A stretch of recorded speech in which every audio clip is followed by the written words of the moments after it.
Vous êtes-vous déjà posé la question de savoir ce qui arrive à vous et à vos proches après la mort?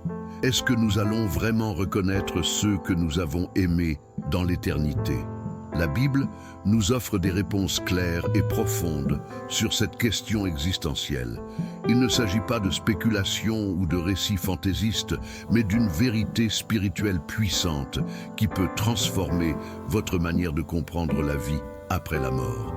La réalité du ciel, de l'enfer, de la séparation, immédiate entre les sauvés et les perdus, et la promesse de la reconnaissance éternelle dans le Christ sont des éléments essentiels de notre foi chrétienne. Beaucoup d'entre nous sont confrontés à cette question de manière émotionnelle et spirituelle, et souvent nous cherchons des réponses réconfortantes qui vont au-delà des simples mots « ils sont dans un meilleur endroit maintenant ». Aujourd'hui, nous allons explorer ces questions fondamentales à travers les Écritures et vous découvrirez que la Bible enseigne réellement sur l'au-delà. Que se passe-t-il lorsque nous fermons les yeux dans cette vie? Serons-nous conscients de ceux que nous avons perdus? Les relations humaines sont-elles éternelles? Ces questions sont profondément spirituelles et touchent à l'essence même de notre existence. Dans ce voyage à travers la vérité biblique, nous chercherons à comprendre comment la vie après la mort n'est pas simplement une fin, mais un passage vers une réalité éternelle pleine de lumière et d'espoir. Ne manquez pas cette chance de découvrir la vérité qui pourrait changer votre compréhension de la vie éternelle. Si vous vous êtes toujours demandé ce qui se passe après la mort et comment cette connaissance peut transformer votre vie spirituelle ici et maintenant, ce message est fait pour vous. Vous n'êtes pas seul dans cette quête de sens. Avant de continuer, n'oubliez pas de vous abonner à la chaîne. Beaucoup de personnes qui regardent ces vidéos ne sont pas encore inscrites et vous ne voulez pas manquer de futures révélations qui pourraient profondément transformer votre parcours spirituel. De plus, en laissant un like, vous aidez à faire connaître ce contenu à davantage de personnes, afin que plus d'âmes puissent découvrir cette lumière divine. Ensemble, partageons la vérité qui nous guide vers la paix éternelle. Alors, rejoignez-nous dans ce voyage spirituel inoubliable. La question la plus émotionnelle et la plus personnelle que beaucoup de gens se posent est de savoir si nous reconnaîtrons nos proches dans le ciel après la mort. À un moment donné, chacun de nous a ressenti cette profonde tristesse, ce vide intérieur lorsqu'un être cher s'en va. On entend souvent des phrases réconfortantes comme « ils sont dans un meilleur endroit maintenant », prononcées lors des funérailles. Mais quelque part dans notre âme, une question résonne. Est-ce vraiment vrai? Ce doute, aussi naturel soit-il, trouve une réponse dans les Écritures. La Bible nous rassure et nous donne un aperçu clair de la nature de la vie après la mort. Elle nous enseigne que nous ne perdons pas nos souvenirs terrestres, que nous ne devenons pas des âmes sans histoire ni visage. Dans l'histoire du riche et de Lazare, par exemple, le riche, même après sa mort, se souvient de sa famille et de la souffrance de son âme. Cela nous montre que dans l'au-delà, non seulement nous conserverons notre conscience, mais aussi la reconnaissance de nos proches. La promesse biblique nous invite à regarder au-delà de la douleur immédiate de la séparation. Quand nous perdons quelqu'un, le sentiment de perte est réel et accablant. Pourtant, cette souffrance peut se transformer en espoir lorsque l'on se tourne vers les enseignements de la Bible. Ce n'est pas la fin, mais plutôt un passage. Dans ce voyage, la lumière de la vérité brille pour nous éclairer et nous rappeler que la mort n'est qu'un changement d'état. Les relations humaines, tissées dans le tissu même de notre existence, ne sont pas vouées à être effacées. Elles sont sanctifiées, devenant plus profondes et plus entières dans l'éternité. C'est là, dans ce royaume céleste, que nous serons unis à nos proches dans une harmonie parfaite, un écho de la transformation de nos âmes. Il est possible de se rassurer et de trouver paix dans la pensée que nous retrouverons ceux que nous avons aimés. La Bible n'affirme pas explicitement dans un seul verset que nous reconnaîtrons nos proches, mais les exemples bibliques nous montrent que la mémoire, l'identité et les relations humaines ne disparaissent pas. Dans le récit de la transfiguration de Jésus, Matthieu 17, 1, 4, Même après des siècles de séparation physique, Moïse et Élie ont été reconnus par les disciples. Ce n'était pas simplement une vision spirituelle vague, mais une manifestation claire et identifiable. Cette vérité divine nous montre que dans le ciel, nos êtres chers ne seront pas des étrangers pour nous, mais des compagnons dans l'éternité. Nous serons entourés d'une lumière divine, unis dans la paix et l'amour pur, sans les ténèbres de la séparation. La Bible ne nous laisse pas dans l'obscurité concernant l'après-vie. Contrairement aux idées spéculatives que l'on retrouve dans les films, les livres et les expériences de mort imminente, elle nous offre des réponses claires concernant le ciel, nos relations et la vie après la mort.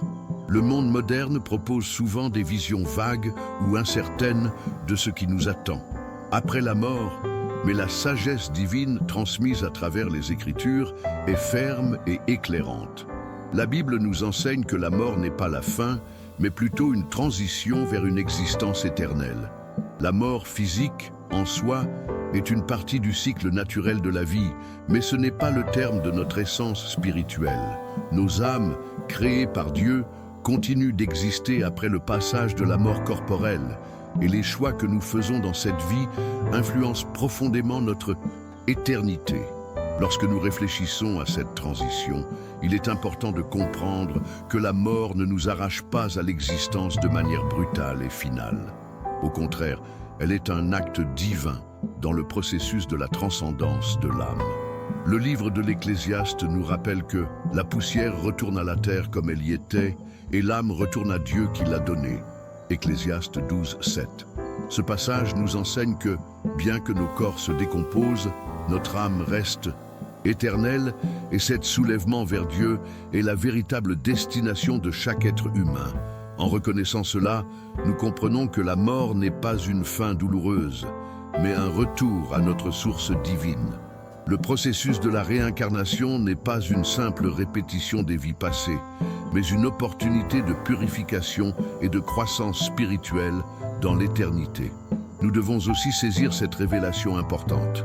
La mort sépare immédiatement les justes des injustes. L'histoire du riche et de Lazare nous montre qu'après la mort, les croyants sont emportés directement dans la présence de Dieu, tandis que ceux qui ont rejeté Christ sont séparés éternellement de la lumière divine. Cette séparation immédiate souligne l'importance de la foi en Christ dans cette vie. Il n'y a pas de seconde chance après la mort. Chaque décision prise ici influence notre destin éternel.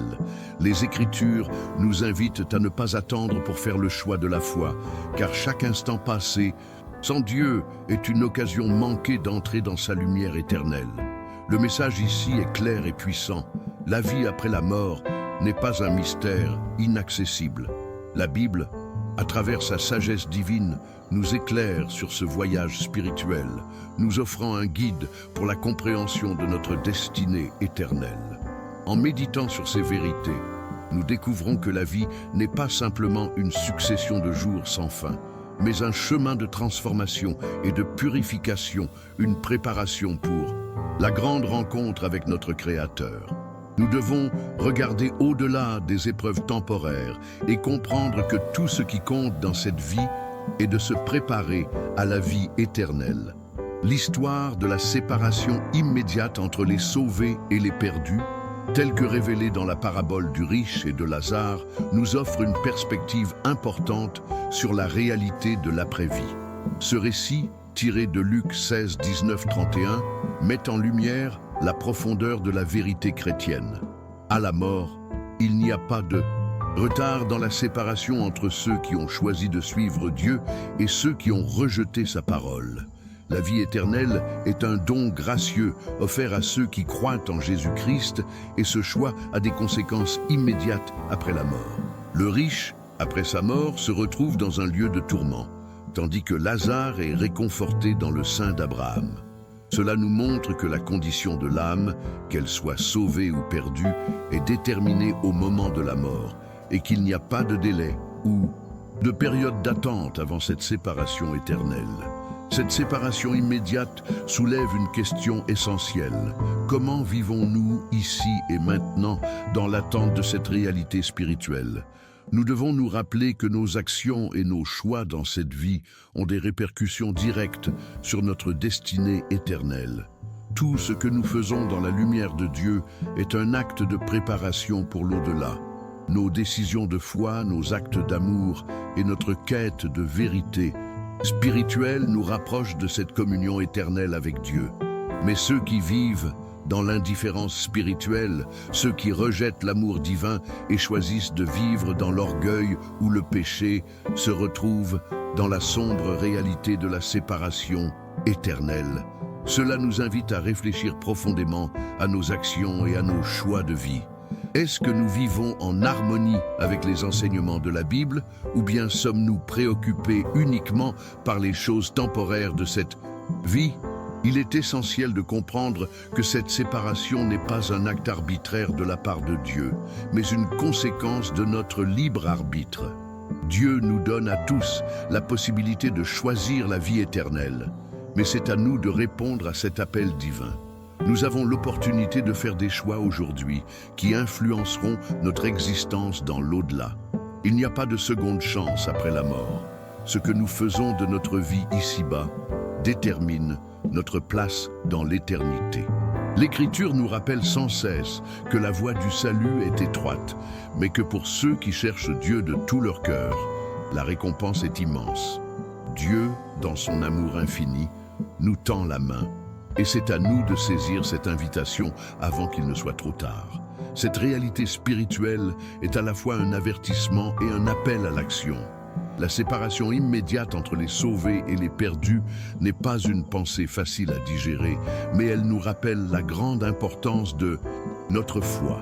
Chaque jour est une occasion de se rapprocher de Dieu, de répondre à son appel et de marcher dans la lumière de la vérité. Le temps est précieux et nous ne pouvons pas le gaspiller dans l'oubli spirituel. Au contraire, nous devons vivre chaque moment en sachant que notre destin éternel est forgé par nos choix présents. L'une des questions les plus profondes et émotionnelles que nous nous posons souvent est celle de savoir si nous reconnaîtrons nos proches dans le ciel. La Bible, dans sa sagesse divine, ne nous laisse pas dans le doute concernant cette question. Bien qu'aucun verset spécifique ne garantisse explicitement que nous reconnaîtrons chaque personne que nous avons aimée sur terre, plusieurs passages bibliques nous donnent un aperçu clair.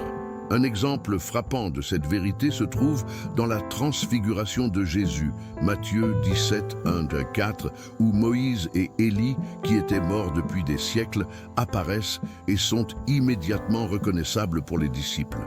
Ce moment puissant nous montre que même après la mort, nos identités sont conservées et visibles dans l'au-delà. Ce n'est pas simplement une apparition éphémère, mais une rencontre tangible, une reconnaissance fondée sur l'âme. Cela nous mène à la conclusion importante. Dans le ciel, nous conserverons notre individualité, nos souvenirs et notre identité. La Bible nous enseigne que notre identité spirituelle ne disparaît pas après la mort, mais qu'elle se transforme pour refléter la pureté et la lumière de Dieu. Lorsque nous serons réunis avec nos proches dans l'éternité, nous serons unis dans une communion parfaite. Mais cela ne signifiera pas que nous aurons oublié ceux que nous avons aimés ici-bas. Au contraire, ces relations terrestres seront sublimées dans la lumière divine, et nous vivrons une reconnexion pleine d'amour et de joie. La transformation de notre esprit et de notre âme dans le ciel nous permettra de reconnaître nos proches, non pas seulement de manière physique, mais dans une relation spirituelle profonde et parfaite. Cependant, il est essentiel de comprendre que cette reconnaissance ne se limite pas uniquement à ceux de notre famille terrestre. La Bible nous enseigne que dans l'éternité, nous serons unis avec tous les croyants, formant une grande famille spirituelle. Nos relations, bien que transformées et purifiées, s'étendront au-delà de ce que nous pouvons imaginer sur terre. Nous serons unis dans une harmonie divine, remplie d'une paix et d'un amour imparfait. Chaque relation sera dépourvue de toute douleur, de toute séparation ou de tout conflit. Ce n'est pas simplement une réunion de famille individuelle, mais une manifestation de l'unité divine dans l'éternité où nous vivrons dans la présence de Dieu avec une parfaite conscience de notre connexion spirituelle. C'est dans ce lieu de paix infinie que nous vivrons ensemble, dans l'amour et la lumière de Dieu, reconnaissant nos proches, mais aussi tous ceux qui ont suivi le Christ. L'enseignement de Jésus dans Matthieu 22:30 nous révèle une vérité étonnante. Au ciel, les relations basées sur le mariage et les liens biologiques tels que nous les connaissons sur terre n'existeront pas de la même manière. Jésus précise que dans l'au-delà, les hommes et les femmes ne se marieront ni ne seront donnés en mariage. Cette révélation peut être difficile à accepter pour certains, car nos relations humaines terrestres, notamment celles liées à la famille et au mariage, sont profondément ancrées dans nos vies. Pourtant, Jésus nous invite à voir ces relations sous un autre angle. Au ciel, notre union sera parfaite, non pas dans des liens physiques, mais dans une harmonie spirituelle totale. L'amour que nous expérimenterons ne sera pas limité par les frontières terrestres des relations humaines, mais transcendé par la lumière divine. Une relation parfaite et pure avec Dieu et avec nos frères et sœurs spirituels. Cette réalité nouvelle ne signifie pas que nous perdrons nos relations ou que nous ne reconnaîtrons pas nos proches. Au contraire, la Bible nous enseigne que dans l'au-delà, nos liens seront renforcés et purifiés. Ce qui change, c'est la nature de ces relations. Elles ne seront plus marquées par les luttes humaines, les conflits ou les imperfections de la condition humaine. Elles seront caractérisées par une unité parfaite, un amour inconditionnel et une communion spirituelle sans fin. Ce que nous vivons ici sur Terre, dans nos relations souvent chaotiques ou imparfaites, sera transformé en une expérience d'amour pur et éternel, où chaque interaction sera guidée par la lumière de l'Esprit. Dans ce contexte, chaque croyant, qu'il fasse partie de notre famille terrestre ou non, sera vu comme un frère ou une sœur, dans une unité spirituelle complète. Les relations dans le ciel seront donc marquées par la perfection et l'harmonie divine. Le ciel ne sera pas un lieu de solitude ou de séparation, mais une grande famille réunie dans l'amour de Dieu. Ce concept est à la fois réconfortant et transformateur. La séparation que nous ressentons parfois sur terre, due aux différences ou aux malentendus, disparaîtra dans l'éternité. Chaque relation, que ce soit avec un proche, un ami ou un étranger, sera purifiée et enveloppée dans la lumière de l'amour divin. Ce n'est pas seulement un retour à la relation idéale, mais une expérience nouvelle et infiniment plus belle que ce que nous pouvons imaginer. Dans ce lieu, tout sera réconcilié et les liens humains seront élevés à une nouvelle dimension de communion spirituelle parfaite. La réalité du ciel et de l'enfer, telle que décrite dans la Bible, est une vérité profonde et souvent difficile à accepter. Dans ses enseignements, Jésus nous met en garde. Entrez par la porte étroite, car large est la porte et spacieux est le chemin qui mène à la perdition, et il y en a beaucoup qui y entrent. Matthieu 7, 13, 14. Cette vérité, bien que dure, nous rappelle que tous les êtres humains ne choisiront pas le chemin de la vie éternelle. Nous avons tous un libre arbitre, une liberté divine donnée par Dieu pour faire des choix dans cette vie. Ces choix, qu'ils soient spirituels ou personnels, détermineront notre place dans l'au-delà. Cette réalité fait face à la profonde douleur que nous ressentons en pensant à nos proches qui ne suivent pas le Christ, en particulier ceux que nous aimons profondément, mais qui n'ont pas encore accepté le salut. L'idée d'être séparés de ceux que nous aimons pour l'éternité est une perspective bouleversante. Cependant, la Bible nous avertit que la séparation entre les sauvés et les non-sauvés est immédiate et irréversible. Comme nous l'avons vu dans l'histoire du riche et de Lazare, une fois que la décision est prise et que l'âme quitte le corps, il n'y a plus de possibilité de changer de chemin. Cela doit être un rappel urgent pour nous tous de prendre au sérieux l'appel de l'Évangile.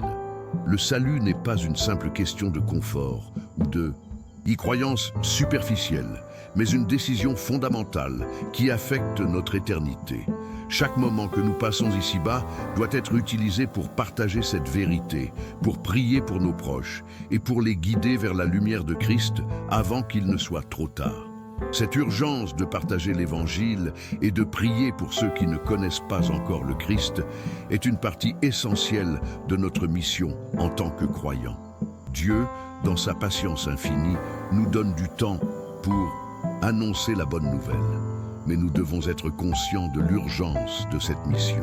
Le verset de 2 Pierre 3, 9 nous rappelle que le Seigneur ne tarde pas dans l'accomplissement de sa promesse, comme quelques-uns le croient, mais il use de patience envers nous, ne voulant qu'aucun ne périsse, mais que tous arrivent à la repentance.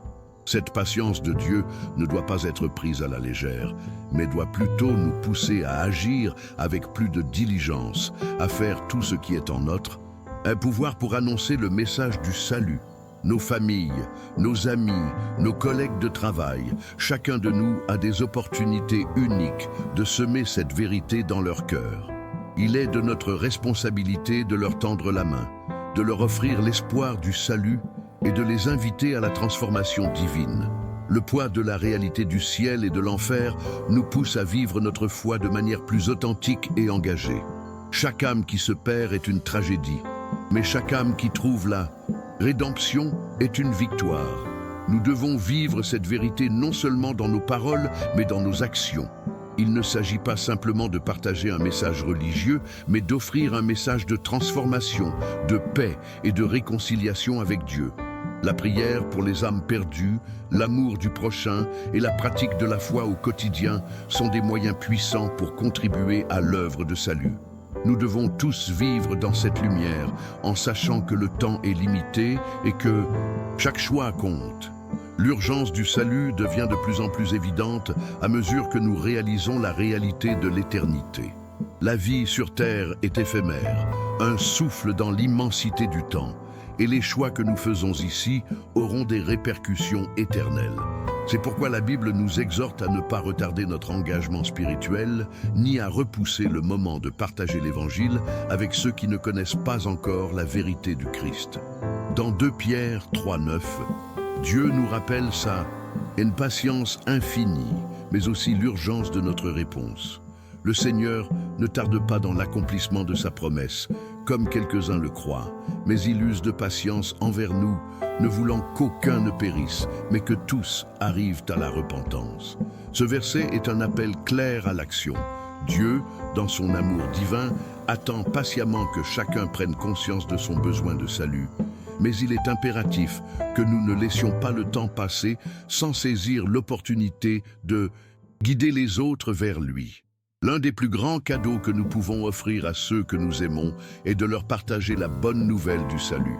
Nous vivons dans un monde où la distraction, l'apathie spirituelle et la peur de l'inconnu peuvent nous amener à retarder cette tâche sacrée. Mais la vérité est que chaque jour sans Christ est un jour de plus dans l'obscurité. Nous sommes appelés à être des témoins de la lumière, à éclairer le chemin pour ceux qui cherchent la vérité. Le salut n'est pas une simple question de croyance personnelle, mais un impératif divin qui doit être partagé avec le monde entier.